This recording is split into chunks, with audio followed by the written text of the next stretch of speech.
to another community called Monkeytown and snuffed out the lives of 3 others. Its streets were then blocked and set on fire. Monkeytown is across the street from the better-known De La Vega City neighborhood. A 7-year-old boy was among the victims. He was mercilessly shot in the head.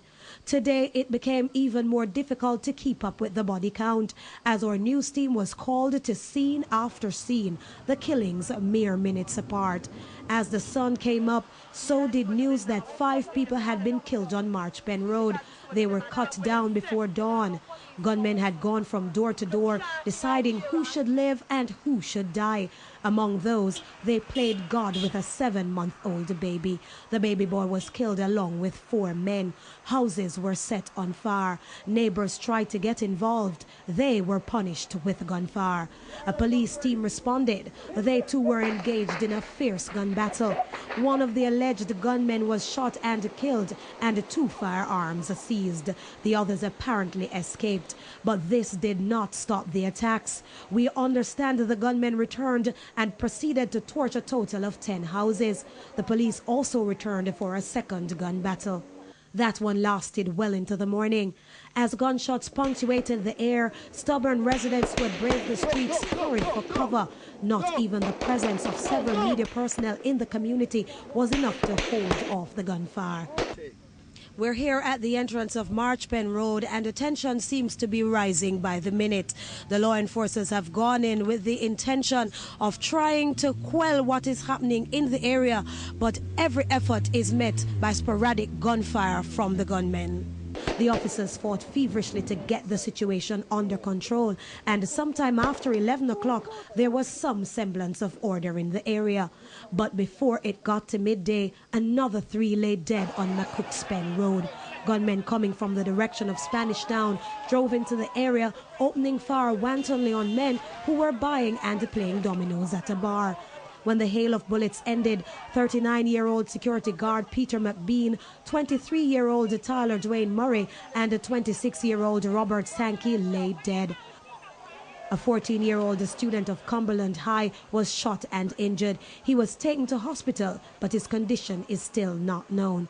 The residents say the men also opened fire on persons who were conducting business in the post office nearby. The bar's owner shared her ordeal. I was in the shop and I hear a barrage of shots outside, so I have to run for my life, and when I come back I find 3 somebody on the floor there. Overcome by grief, McCook's Pen residents, dazed and teary, expressed shock and concern about the apparent invasion of their community. But our news team couldn't tarry. Another call about a body on the ground, this time in Waterford, Portmore.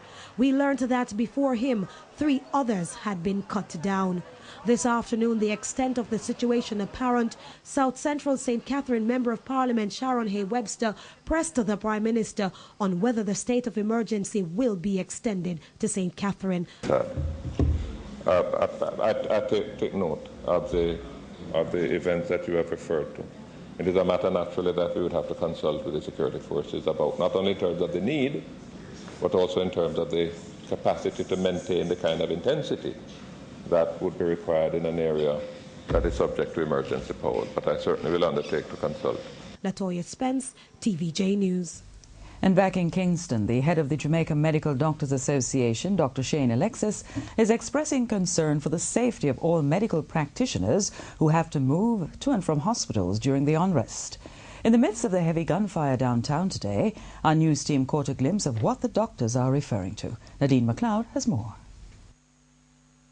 Meters away from downtown Kingston, our news team spotted female hospital workers walking from the Kingston Public Hospital. Sporadic gunshots rang out nearby, but they were determined to get home. Tell me, just tell me where you're walking from and where you're going. We're walking from KP to Crossroad. So you're saying that the Ministry of Health did not provide transportation for you from KP? Well, we did not. That's how we're walking. We did not. Okay, have you spoken to the CEO about it? Well, such has been, being that we all work, they're supposed to make arrangements for us because we all work at KP. We all alongside. This has been going on for 3 days now. Have you been doing this for 3 days? I walked home to work yesterday during the heavy gunfire, and as I see, I'm walking, going home back.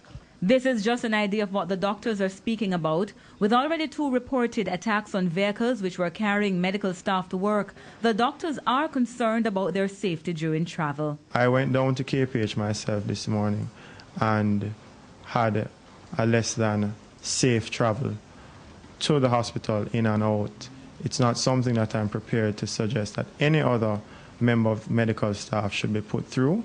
This is a national issue. We're doing the nation's work as an essential service, and therefore it would be only reasonable to expect that the full resources available to the country would be at our disposal to ensure at the very least our safety in and out of the institution. He explains that there are also concerns about patients who will be affected if the medical staff decide the risk to their own lives is too much to save others. So this is what the doctors are hoping they'll get soon. We've been in constant dialogue with the Ministry of Health. It obviously needs to be taken to another level in terms of the hierarchy of the Ministry of Health needs to implement, along in conjunction with the Ministry of National Security, a clear protocol to provide safe passage in and out of the hospital.